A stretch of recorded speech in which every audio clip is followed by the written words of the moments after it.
Time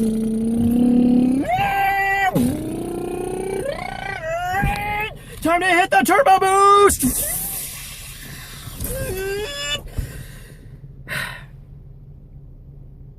What am I doing with my life? Domo arigato, Mr. Roboto Himitsu moa Domo arigato, Mr. Roboto. I don't know the rest of this song. It's something about mannequins and secrets, and I think more secrets later on. I don't know. Styx is a good band, though. You should listen to them. Anyway, hey everybody, Tekking here, and welcome to the penultimate Class 1A discussion. That's a fun word you don't get to bust out very often, isn't it? Penultimate. It just means second to last. And today's video is going to be about student number 4, the class rep of Class 1A himself, Tenya Iida, also known by his hero name, just Tenya. It's just Tenya for now. He'll change it when he, truly thinks that he feels like he can take on the mantle of Ingenium, the turbo hero, which is the same epithet as his brother has. So Tenya grew up in the house of Iida, and his entire family made a career out of being pro-heroes. It's actually something we don't get to see too often throughout Class 1A. A lot of the parents of the students of Class 1A are not heroes, like Bakugo's or Jiro's parents. They're just regular civilians, okay? And they just decide, their kids decided to become heroes for their own reasonings. Of course, you have exceptions to this, like Shoto, for instance, as well as Momo.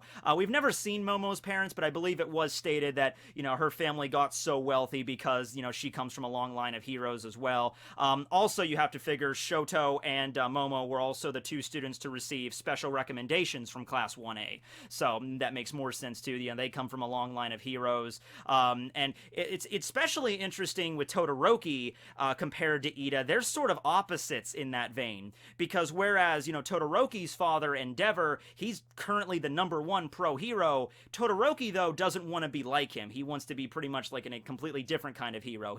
He still wants to do it. He's still interested in being a hero and saving people, but he's like, I'm gonna do this my own way, Dad. I'm not gonna follow in your footsteps, okay? I'm gonna make it onto my own. Iida's kind of the exact opposite, where he takes great pride in what his family has accomplished, great pride in his older brother being a pro hero, and he's like, I'm gonna make them all proud. I'm gonna show that I'm worthy of being a member of the Iida family, just like my brother was, so all that kind of stuff. That's the kind of vibes you get coming off of Iida. He's also rather a studious, no-nonsense, by-the-book kind of character, sort of nerdy, except he works out, so he's like super buff. He has to be for his Quirk engine, and he also has really long legs for that reason as well, so it's like, crap, I could sort of replicate Iida because I'm a nerd as well, but, he has just more muscles than I do, so crap, at the end of the day, he's in better shape. But anyway, yeah, there's a lot of references to cars in this video, as you could see. I'm not interested in cars all that much. Let's play a little game. This is my car. It's a 2007 Pontiac G6. And let's see here. I don't know much about cars, but let's see how many different parts under the hood I can name here. Oh, gee. Okay, wow. Well, let's get the easy ones out of the way first. Engine. Cool. Battery. I think that's the alternator. I think. Oh, the radiator's down in here, and I know that because I wrecked into a snowbank a few years ago and just completely destroyed it. Also, when I did that, my transmission fluid just leaked out all over the place, and so I'm going to assume that transmission fluid also runs through the radiator for that. And because transmission fluid is red, it just basically looked like my car was gushing blood when I did it. I wrecked into a snowbank, so it's just like, I wrecked into the snowbank, I pull out, and it's just like red blood all over the freaking snow. Let's see, I have no idea what's that. No idea what that thing is. Those are just, that's antifreeze, right? Yeah, that's antifreeze, that's oil. Yeah, I'm at a loss here, actually, for everything else. But, you know, that's pretty good. I think I passed. I think I could be a mechanic. I think I got this. Yeah, sure.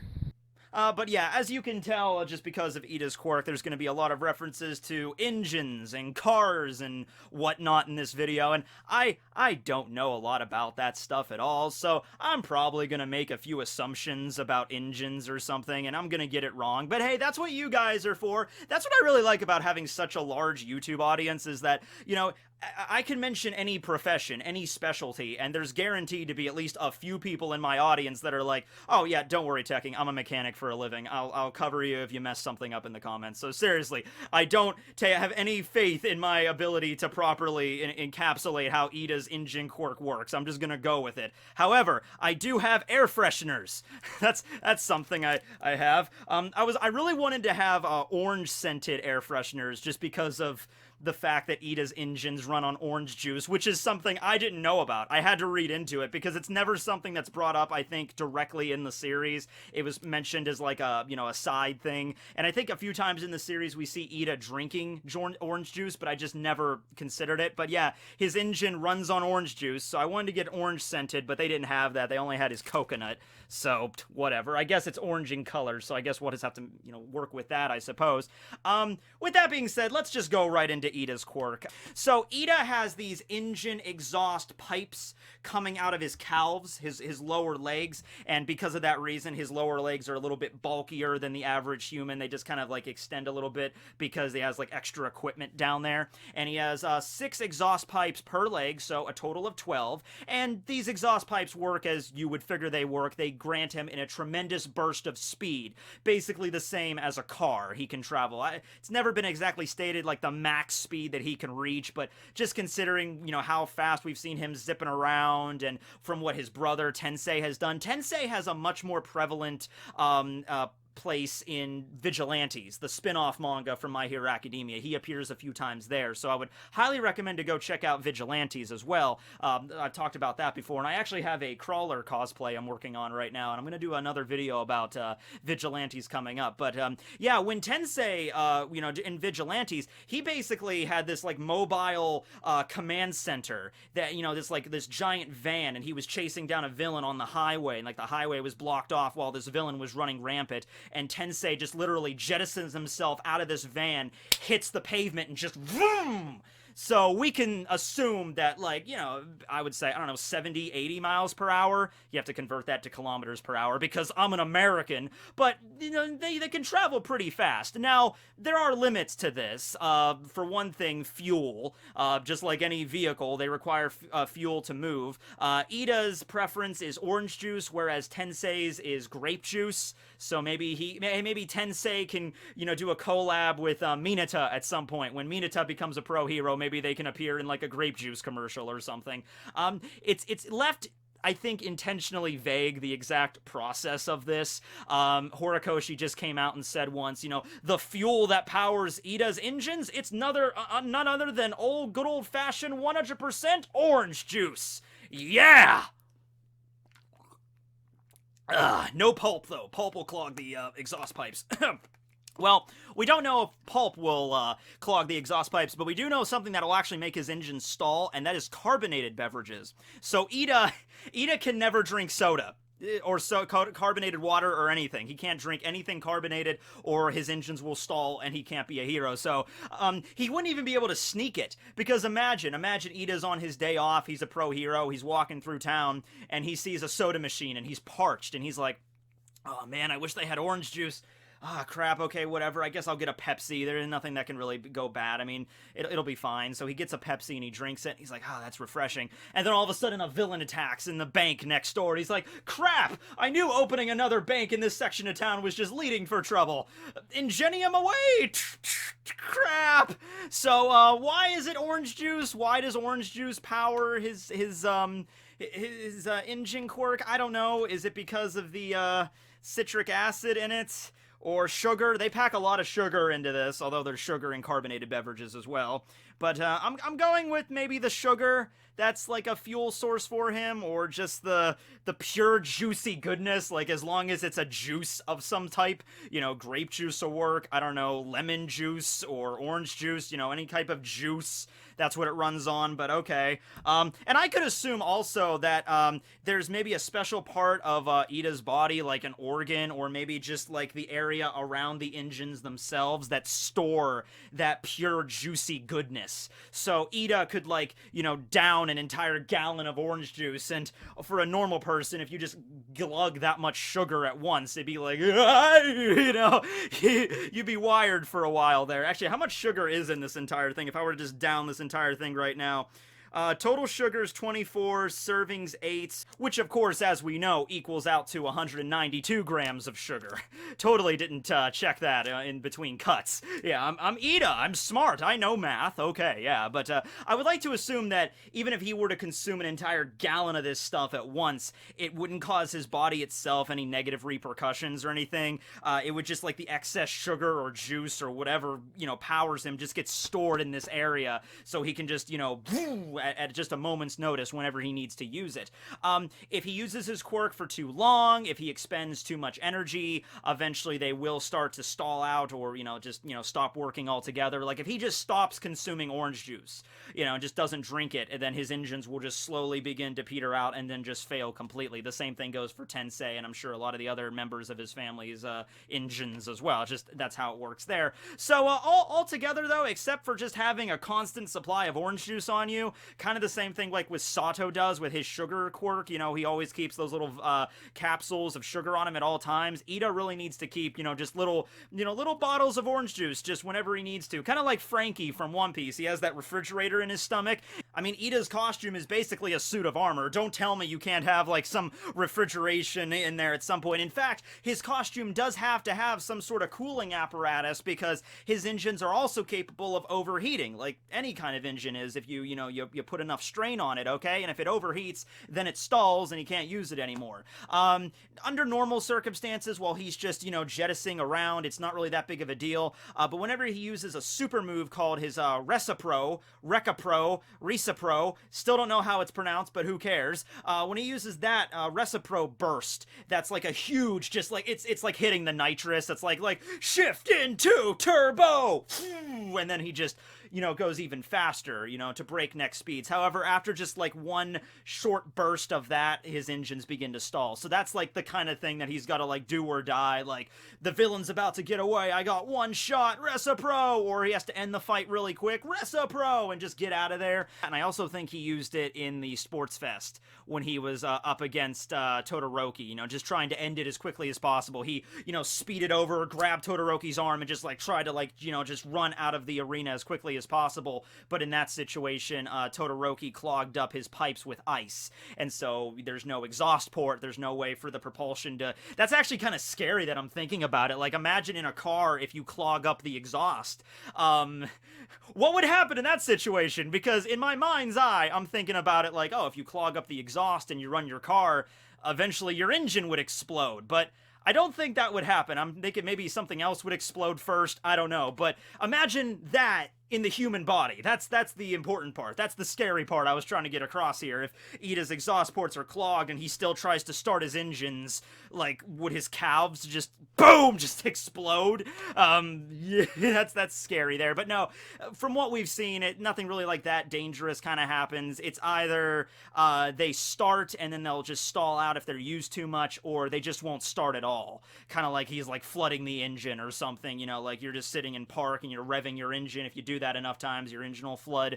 That might be the same thing, where it's like the exhaust ports are clogged with ice. He tries to like start up his engines, like, and they just don't go. And there's nothing negative beyond that he can't activate his quirk there. So, his quirk is really versatile, as you can imagine. It's a speed-based one, but it's just full of like a bunch of little things that he has to keep track of. So he has to make sure to consume enough juice, has to make sure his, you know, exhaust ports don't have any obstructions, and if he's in the middle of fighting with a villain, it depends on the villain. If the villain has some sort of like gooey slime quirk, like that slime villain at the beginning of the series, or like I can create mucus, got to be careful about that kind of stuff because Iida rushes in. Much of his like physical, like his hand-to-hand combat actually involves kicks because you can imagine, it's like Kizaru in One Piece. He has a speed of light kick, and obviously Iida's is slower than that, but he, gears up to hit you upside the face with his foot, activates Recipro at the last second, and then BAM! Just smacks you into a side of the building.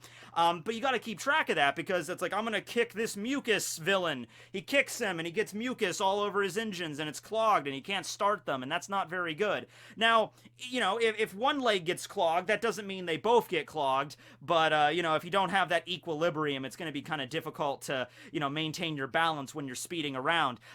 Something else, and this kind of goes back to his hero costume, the armor he's wearing, and by the way, the way you look at this, it looks like he's wearing really heavy armor. Not really. It's actually very lightweight material. It's more just there for, like, protection against, well, if he's running really fast, hitting something, to cut down on air resistance is also a really good one. But just imagine this. Imagine you're running super fast. If you had the ability to run 60, 70, 80 miles per hour, if something even a little bit tiny hits you and you're not wearing any form of protection, or, hell, imagine like you're on a motorcycle and you're, driving down the highway and in front of you, I don't know, let's say a truck or something kicks up a bunch of gravel, and then there's this little pebble that you hit going 80 miles per hour on your bike with no protection. That pebble is not just gonna bounce off your head. No, it's gonna get indented into your freaking skull, and that's not good. And the same thing goes for like insects. Like you ever been driving along, driving in my car or whatever, and then a little freaking fly gets stuck to your windshield. That's not a big deal for your windshield. It's tempered glass, but if it's your face and you're going fast enough and you hit something, it would cause damage. I'm not saying it would kill you, but it would cause more damage than what you would be thinking of, okay? It really just depends on how fast you're going, right? So that's what Iida's costume is for. I mean, it looks really cool. And in fact, when I first saw that, I'm thinking like, oh man, he's wearing like, heavy armor to protect himself against villains. But as we've seen in the Stain fight, it doesn't really provide all that much protection. I'm thinking, how the hell did Tensei and Iida get taken down by freaking Stain? They're wearing armor. All that freaking Stain has to go with is a bunch of knives, like kink. So there's actually a few things for this. Number one, like I said, it's lightweight, meant to just cut down wind resistance, but also it keeps the joints freed, all right? So that's what Stain did. If you actually go back and see, like he stabbed Iida right there, like in between his armor, right? But even if he wanted to, he could probably pierce through that pretty easily there. So yeah, and there's some parts of his costume that are really just for aesthetics, like the muffler thing that comes off of his helmet that just look like pipes, that has no practical purpose. It's there because it looks cool. And as for his feet, though, which are the thing that, they primarily focus on, like to cool down his engine and make sure he can keep using his quirk for as long as possible. I thought about this for a little while, and I think a lot of other people might have come to this conclusion. Why not add, like, rollerblades to his feet? Because he has the engines right there, right above his ankles. If you put wheels on the bottom of his, boots, he should be able to, like, even faster, right? Well, I'm not saying you couldn't do that, like the support department couldn't come up with some way to make that work, but it couldn't just be like regular rollerblades. Like if he tried like wearing regular roller skates and activated his Recipro and tried to like turbo down the street, that would cause a serious accident, not just for other people but for him as well. Those rollerblades, like the amount of like friction there would just go overload, and the torque, there's a limit to these things. The rollerblades would probably be destroyed. Now if this is My Hero Academia, after all. There's an entire team of people trying to work on getting costumes the most efficient and all that. So I'm picturing Hatsumi right now. Hatsumi could come up with some of her new babies, and she could develop like, tiny tires that you could like, actual tires made of like rubber and everything, and just attach them to his feet. But at the end of the day, that's not how his quirk really operates, just to keep going in like one direction or something like that with the wheels.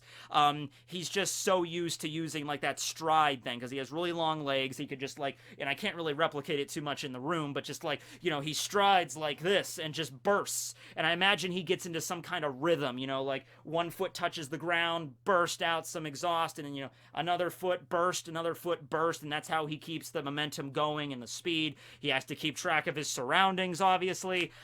Very much like Cementos's quirk, this is something that would probably work a lot better in urban settings rather than rural, because I can't see Iida's quirk working too grade in like a forest, because there's trees everywhere, the ground is very uneven, it can change at a moment's notice. He's like, rocketing around the forest. If he accidentally catches like a vine or trips over a rock or something, it just and slams headfirst into a tree.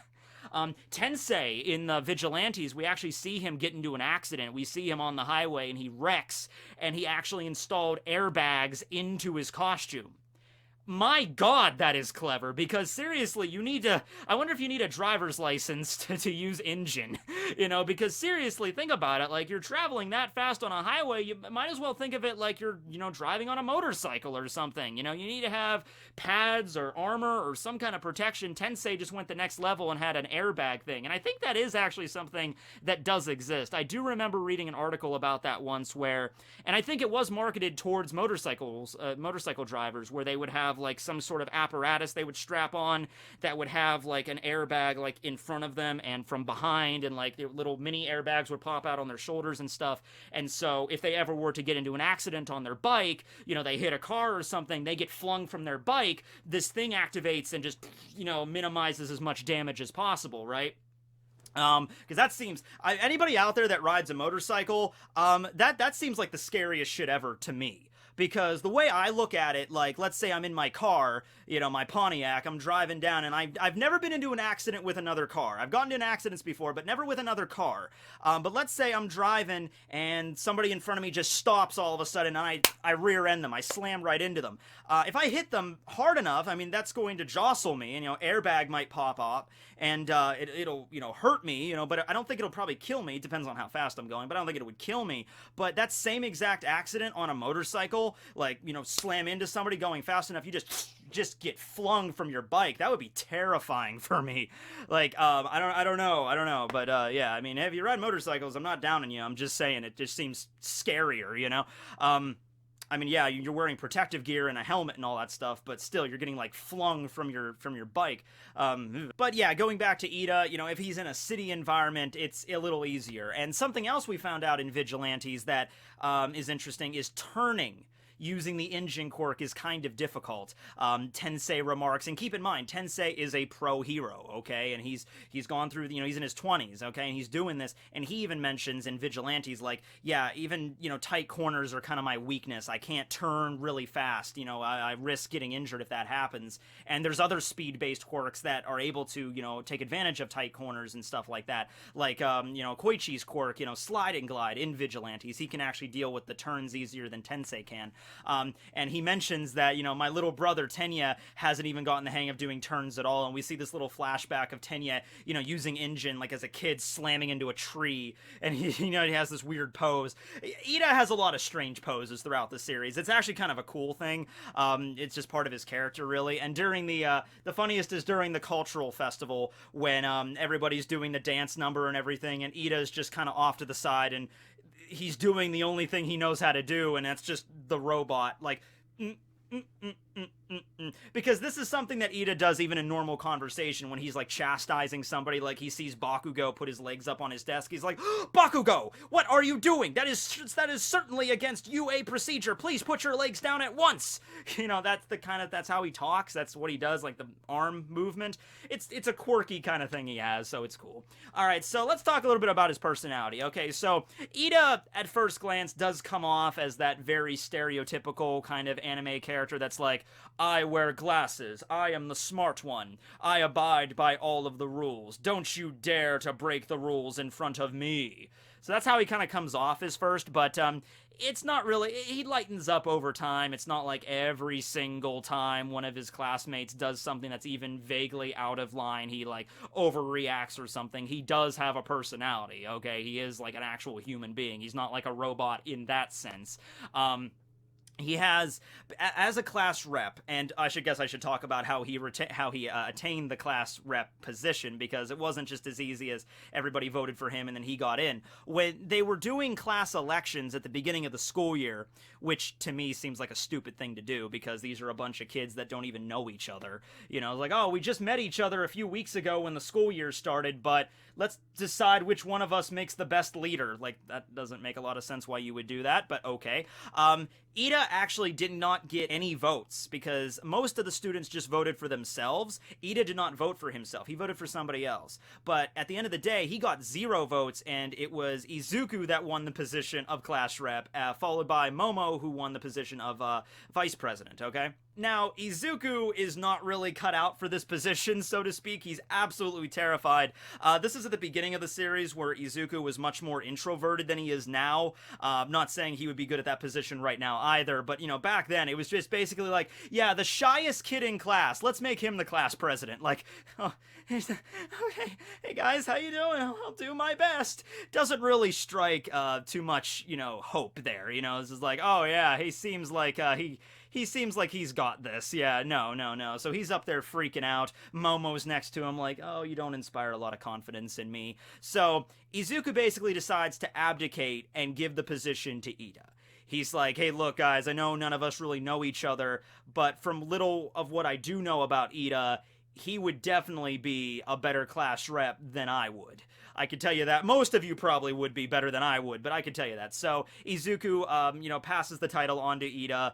Aizawa's basically just like, fine, whatever, I don't care. He's like, can he do that? I'm like, sure, fine, as long as you pick somebody, I don't care. So Iida becomes the class president, Momo becomes the vice president, and I think that's the best way that you could possibly have it there, because he upholds the school's rules and everything like that. He looks out for his fellow classmates. If he sees somebody's in trouble or if they need help with something, just ask Iida, man. He would be right there to help you immediately. Like, I'm sure Iida is the kind of guy that gets like a pleasure out of that, you know? Like, he goes to school, he's like always the first person there in the morning. Like, he arrives like an hour before the teachers do, and he's just sitting at his desk making sure everything is nice and neat and tidy. I can imagine Iida. I can imagine him like, okay, when I was in high school, the school day started at like it was like 8:30 we started our classes. I can imagine Iida getting to school super early at like 7 and then walking into his homeroom, sitting down and being like, just straightening my desk. Floor looks a little bit dirty. Walls look a little bit dusty. Okay, and then he just busts out. He just starts cleaning the room a little bit, making sure like the chalk is fully stocked and everything's nice on the chalkboard. It's nice and clean, and Aizawa's desk is nice and neat. And then he sits back down, and then, you know, finally all the other students come in and sit down, and he's like, "Welcome, classmates. I hope that we will have another, you know, learning-tastic day today." And he's super helpful in case anybody needs like a request of information from Iida or needs his assistance as the class president. He would just be filled with so much joy.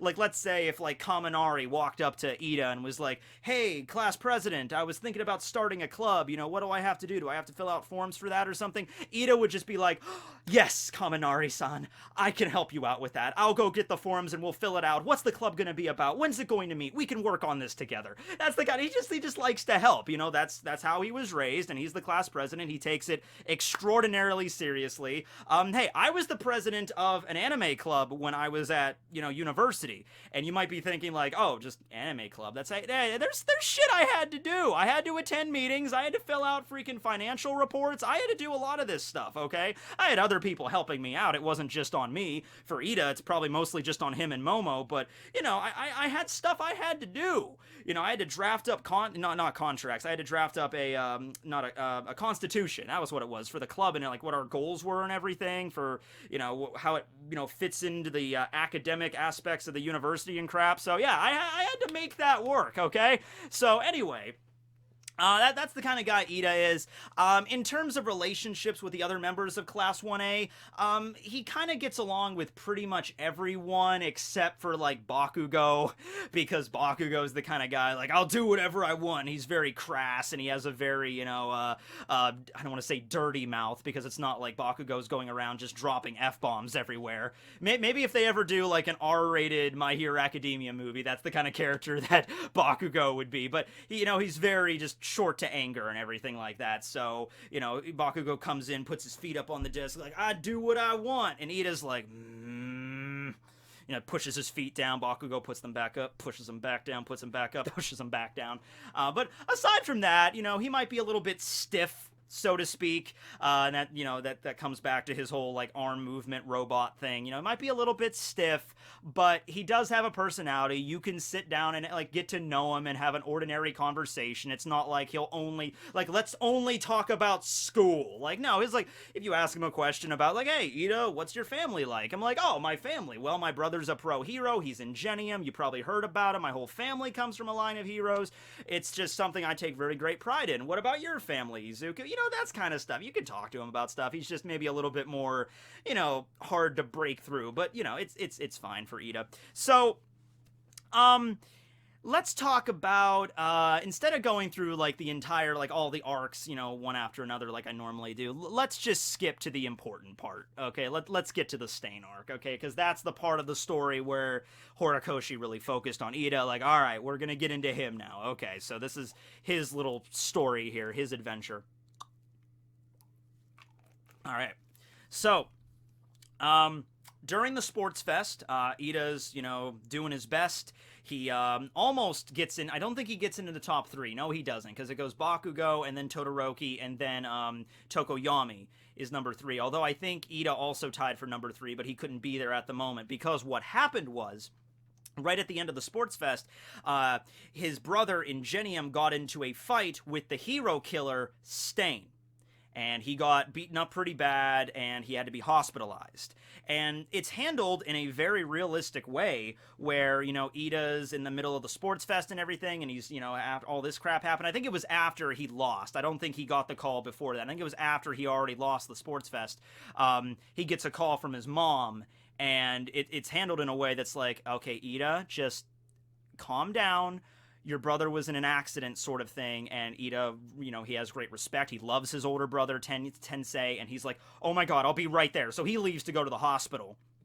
I don't know if you've ever received a call like that when you're at school or you're at work. It's the worst thing you hate. It's just like, oh my god, no, not that kind of call. Or you get a call at like 3 o'clock in the morning. Whenever I get a call at 3 o'clock in the morning, like I wake up and my dad or my mom or somebody's calling me that early, I'm like, oh no, that's not going to be good news. So he rushes off to the hospital. We get to see the condition Tensei is in, and it is bad. It is horrible. He's, knocked out, and he's just sitting there, and he's covered in bandages and IVs everywhere, treated very seriously, and, Iida kind of freaks out when seeing it. He's like, oh my god, brother, who did this to you? Oh my god, and he sees this, and eventually Tensei wakes up, and he's just like, hey, just calm down, I'm fine, it's cool, I'm still alive, I'm still here. But yeah, he got banged up pretty bad. Now, this is something that's difficult for Iida, because I would imagine this is the first time in his life that he had ever really witnessed somebody really that close to him get injured to that degree. And it's something they have to come to realize, like, when Iida was growing up, it's like, I'm gonna be a hero. I'm gonna be like my brother. I'm gonna be like my dad. I'm gonna be a speed hero, okay? And he understands what it means to be a hero. It's like, you understand you're gonna be putting yourself in danger. There are villains out there that are going to try to kill you, okay? And sometimes you might get seriously injured. It's one thing to just, oh yeah, that's definitely a possibility. I understand that. It's one thing to say that, but then to actually witness it right in front of you, your brother hooked up to, like, IVs and stuff, laying there, you're like, I can't move. He's like, oh, we don't know. I mean, he'll probably survive, but he might have some serious nerve damage. That kind of stuff, you're right in front of you. Iida didn't really know how to process that. So this was something that really opened up the character, where it's like, no, he's not just this by-the-book, straight-edged kind of dude. He lets his emotions get the best of him in this situation, where he sees his brother lying there, and he's like, I'm gonna kick that son of a bitch's ass. I'm gonna find who did this, and I'm going to bury them 6 feet under. I do not care. And as a hero, obviously, that's not the mentality that you should have going into it. Now, granted, Stain is not your average villain. Okay, most villains in the My Hero Academia world, they're out to just, commit crimes like theft. I'm going to use my quirk to steal a bunch of money or something. But Stain was the kind of villain that was like, no, my sole purpose as a villain is to kill as many heroes as I possibly can. because Stain had this warped sense of like he set up heroes as like his benefactors, as like his Christ figures almost, like the Messiah was like All Might, and anybody that did not, any hero that would be like a false prophet in Stain's eyes that he could not consider a true hero, he would just cap. He would just like, you're not worthy of the title, you're just pretending, you're doing it for money, or you're doing it for some other stupid reason. The only true hero is All Might, all right? So that's the kind of dude Stain was. So he's a little bit more intense than your average villain that's just robbing banks or whatever, right? Because that's his main goal. But even so, a hero just going out on just out for blood, like the son of a bitch must pay. I'm gonna find the villain that did this, and I'm gonna kill him. Because seriously, I believe, I mean, Iida, that's what he wanted. That's what he was probably aiming to do. Like, find Stain and then just make it look like an accident or something and just make sure he can't do this to anybody else ever again. Okay? So, during their work studies, when he was teamed up with, I think it was the hero, it was like the normal hero, wasn't it? It was just some average, everyday hero that had water-based abilities. And the reason he did that was because they were in the same city as where Tensei was attacked. I think it was Hosu, wasn't it? And it was like a section of Tokyo, and he's like, he could have went with some other hero after the sports fest and recommendations for work studies and all that stuff, but he chose this random hero out in the middle of like nowhere really, and he's like, oh, I'm surprised you picked my offices. Oh, okay, well anyway, let me show you around. Not really a lot of stuff exciting happens here, but I can show you the ropes and all that stuff. But what Iida was doing the entire time was just like, I want to find him. I'm gonna find him. I hope I run into him. I hope I do. And eventually he does. He runs into the hero killer, and his emotions go nuts, and he just gets blinded with rage, and he goes after him. And he made a really big mistake, because Iida is smarter than that. He's smart enough to understand that this guy took out my brother. Okay, my brother, who I look up to, who's way more adept at using the engine quirk than I am, who's been in way more fights with villains, he's a pro hero, he got taken out by Stain. So Stain might have an ability that can directly counter my ability. I gotta be careful when dealing with this dude. But he doesn't. He just freaks out, and he goes after him, and Stain manages to stab Iida, and in any other circumstance, it would be over. Because Stain does not fuck around, okay? He does not. He's just like, alright, I'm taking you out here. And I think the only reason, what happened when he fought Tensei, I think he might have just thought he was dead. Because if you see Tensei's, the condition his body was in, he's covered in bandages. It looked like he was bleeding out pretty bad, and, Stain might have thought, oh, he's already dead or whatever, I'm out of here, before the cops show up or whatever. But, he still made it, but it was barely, okay? And I still don't think we know what happened with Tensei. I think Tensei is still not back to being a pro hero yet. I think it was mentioned maybe periodically throughout the series, like, oh, he's improving, he's out of the hospital, he's in rehab, that kind of stuff. But I don't think he's back to being a pro hero yet. So yeah, Iida gets stabbed in the arm. And he gets floored by Stain's blood curdle quirk. Whenever he ingests somebody's blood, depending on the type of blood that he ingests that's closer to his own blood type, he can immobilize and enact like a paralysis on his opponent for a certain amount of time, depending on the blood type. So Iida goes down, and if it wasn't for Izuku and then Todoroki arriving to help out, Iida would have died. He would have straight up died, because Stain does not care. Stain does not care that he's like a student or anything like that. He's just like, oh, you're not a true hero, you're not All Might, I'm taking you out right here, right now. And even in the situation there, with avenging his brother, Stain might have viewed it just like, oh, you're coming after me just because of blind, like, blood rage? That's not how a hero is supposed to act. Take out a knife and just go at it, So, with all of them together, they do manage to take out Stain, right? Okay, Stain gets taken away by the police and all that stuff. They get taken off to the hospital, they get treated, and first off, this is like one of the first moments in the series where we really get to see how Horikoshi handles injuries, like serious injuries, because it's handled in a way that's a lot better than other manga. In most other manga, if a character gets stabbed in the arm or something, it's usually not a big deal. It's just like, pull out the knife, wrap it up in bandages. Like, if that happens in One Piece, it's fine. If there's a series like Fairy Tail or Black Clover where they have, like, healing magic, they're like, pull out the blade and okay, you're good. You know, that kind of stuff. This is the real world. That's the world My Hero Academia takes place in. You know, it's just our world, just with superpowers, and it takes place a little bit more into the future.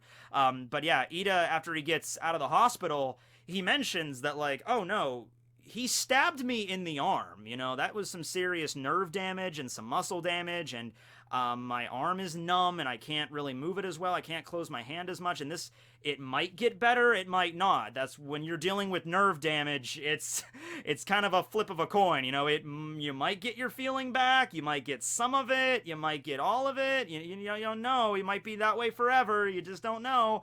So yeah, all you can do is really just rehab and therapy.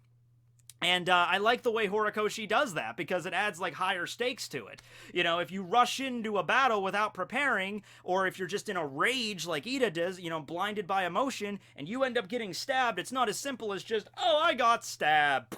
Everything's fine now. And even with Izuku's arms, you know, the first time it happened, the first time he broke his freaking arms there, you know, Recovery Girl came in and, you know, fixed him.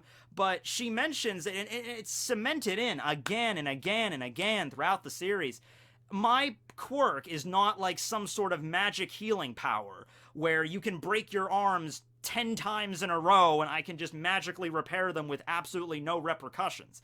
That's not how this works. There's a limit to how much damage the body can take, you know? And all her quirk really does is just, like, hyper accelerate the healing process, right? So you have the scene after the training camp when his arms really get messed up from muscular, and the doctor sits him down and says, if this happens, if this type of injury occurs 2-3 more times, you're not going to be able to use your arms ever again. No matter what. Doesn't matter. It doesn't matter what Recovery Girl does. It doesn't matter whatever. This is some serious, like, bone and muscle damage we're talking about here. Your ligaments are severely worn down. This happens a few more times. You're not going to be able to move your arms anymore. And that's just reality. Okay, and then you're going to be, you have all for one, but you're crippled at that point. What are you going to do? So, yeah, that kind of stuff gets really, you know, pushed to the front there. Now, something else that happens after the whole stain thing that also ties it back to the realism of My Hero Academia is the police chief walks in, who is a dog, woof woof, comes in and he's, you know, starts, you know, sitting down with the students, and he explains to them, like, listen, you guys, you kids who do not have hero licenses took down a villain. And we're grateful for that. I mean, it's a good thing that guy's no longer out on the street, you know, attacking heroes. That's a good thing. But our society has laws. There are rules, okay? And we can't just make exceptions because it's to our benefit, okay? Because if we do that, if we come out on television and we do a police report where we say that 3 licensed heroes from UA that are just teenagers stopped Stain, and, you know, one of them was seriously injured in the process. Well, I think they were all injured to a certain extent, but Iida got, you know, stabbed pretty bad. It's like they got injured in the process. If we come out and say that, there is going to be a serious problem. You know, we can't just have people, because what they're more worried about, more than anything, more than what these, like, the 3 students like Todoroki, Izuku, and Iida did, is if they come out on the air and say that was okay, we're not going to reprimand them, that's what happened, that's going to inspire vigilantism. And that's something they're also not, if you read Vigilantes, you know, the police department isn't that happy about that. You know, people are going to see that and they're going to be like, oh, those, like, let's say a 12-year-old kid that has the ability to breathe fire, he's in middle school, he's not even in high school yet, he's not even training to be a hero yet, but he has a quirk that allows him to breathe fire. He sees that story like, whoa, 3 UA students that don't even have hero licenses took down the hero hunter? Why should I even bother going to high school? Why should I even bother getting a hero license? I'm just going to do what those kids did. Not a good thing. Not a good thing for society as a whole. And Todoroki got pissed by that. But Iida kind of understood. And Izuku did as well, as I believe. So I think they all, like, they came to an arrangement where the police chief sat them down and said, we're not gonna arrest you. We're not gonna do anything like that. But we are gonna omit you from the report. So we're not gonna make a public statement that you were involved. You weren't even there. All right, it was some other hero that, you know, we'll have to do that. That's the only way this is going, because it's either that or we have to arrest you. We have to prosecute you to the fullest extent of the law. And you guys really did help us out taking out the hero killer, so we don't want to do that. And that would really mess up your young lives too if you were, you know, brought before a trial or whatever, like you illegally used your quirks. You don't want to be part of that. So I like that. I like that concept of the series. It has like a real factor to it. Like, you can't just go around and act like, you know, I'm a hero. I'm gonna use my quirk whenever. It's okay as long as I take down the villain, right? No, it isn't okay as long as you take down the villain. It isn't. So yeah, there was that. Now, this whole experience greatly changed Iida for the better, because he realized what he did was stupid.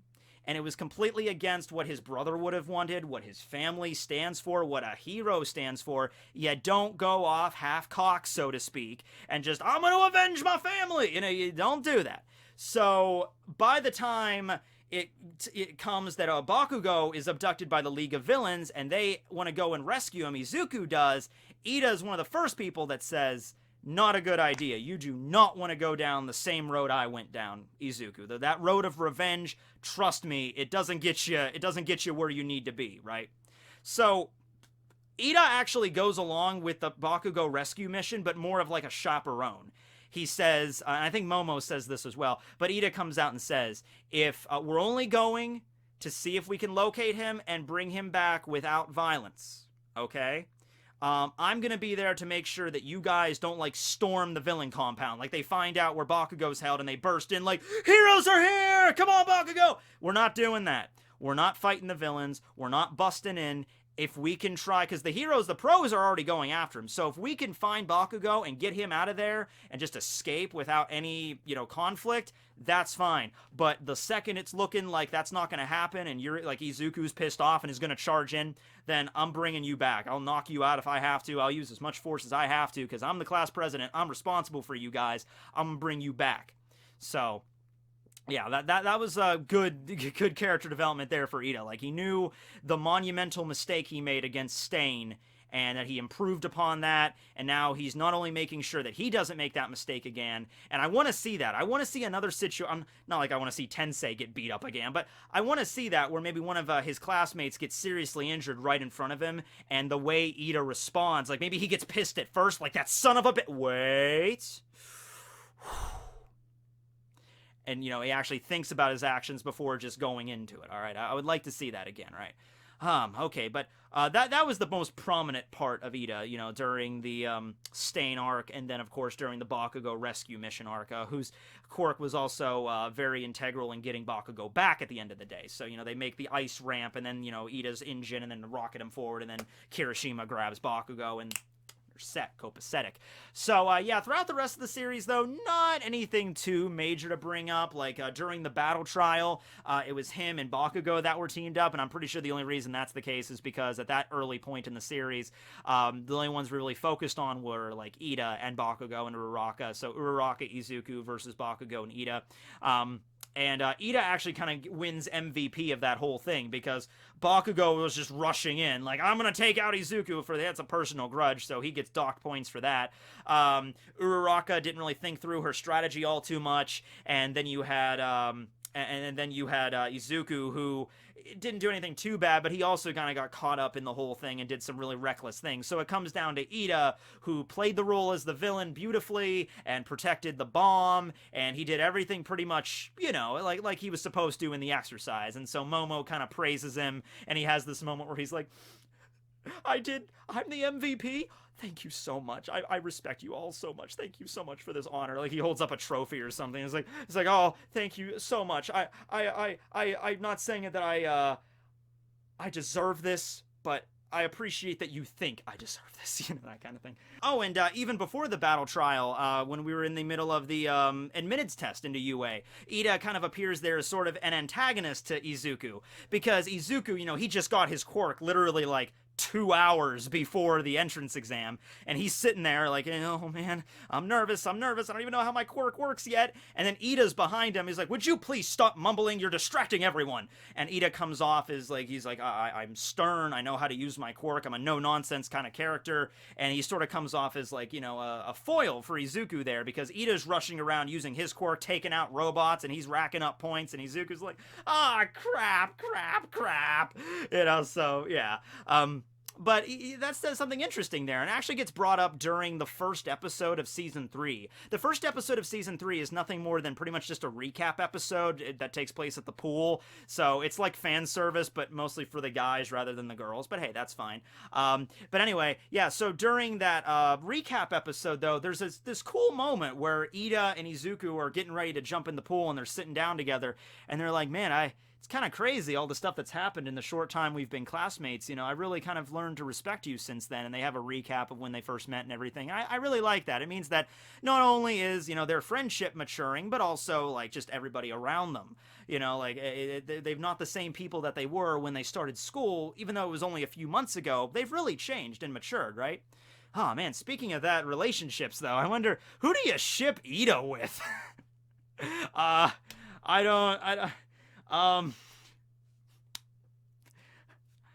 don't have anybody. I don't know. Well, actually, no. I can't think of actually somebody. Okay, what about Shiozaki from Class 1B? Because Shiozaki, Iida and her actually had a battle in the Sports Fest. I think Iida won. All he did was just grab her, and then just before she could use the vines, he just like, Rekapro, Resamapapro, and then just shoots her, and then just, knocks her right out. It doesn't knock her off. He just kind of pushes her very gently out of the arena. But Shiozaki is this very pure, very seemingly like very religious kind of girl, where she's just like, oh, I hope everybody fights to their utmost and does everything in a very respectful way, and just everybody has a good time, that kind of person. Like, she's praying. So yeah, I could see Iida and her getting together.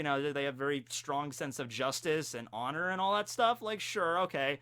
Other than that, or you'll have to like pair them up with like a car or something, But yeah.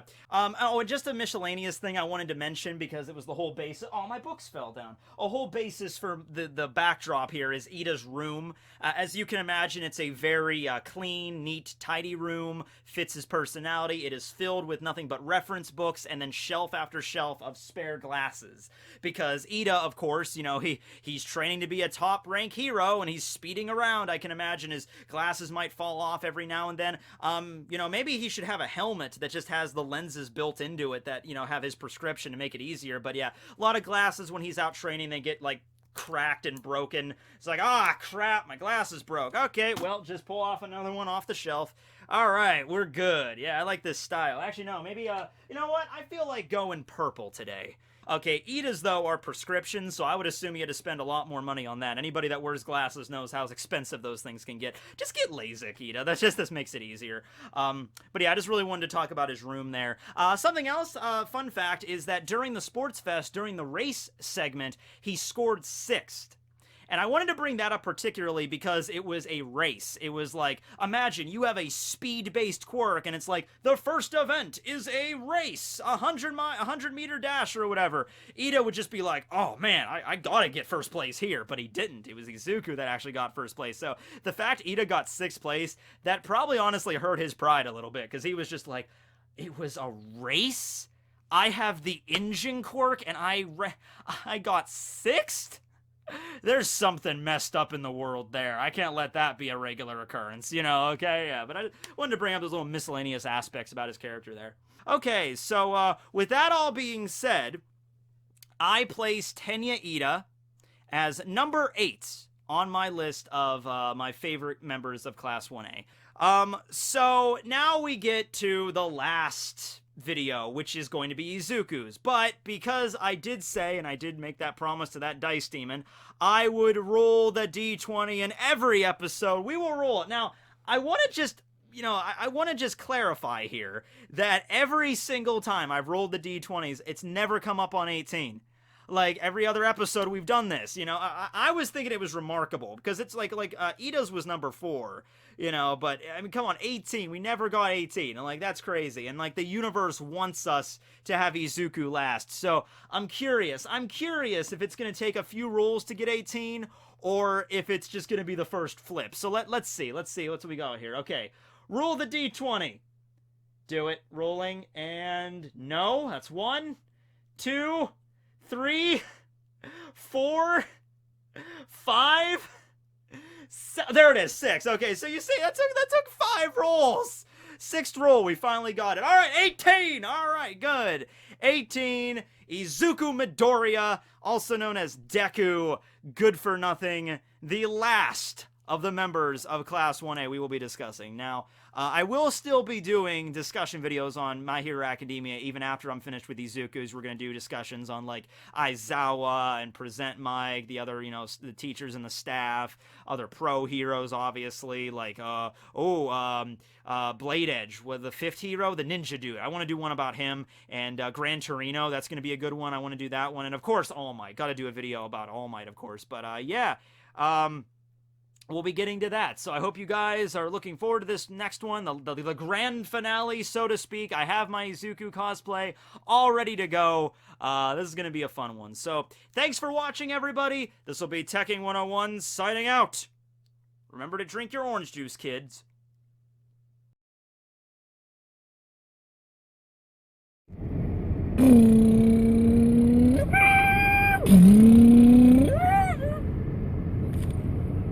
Hi.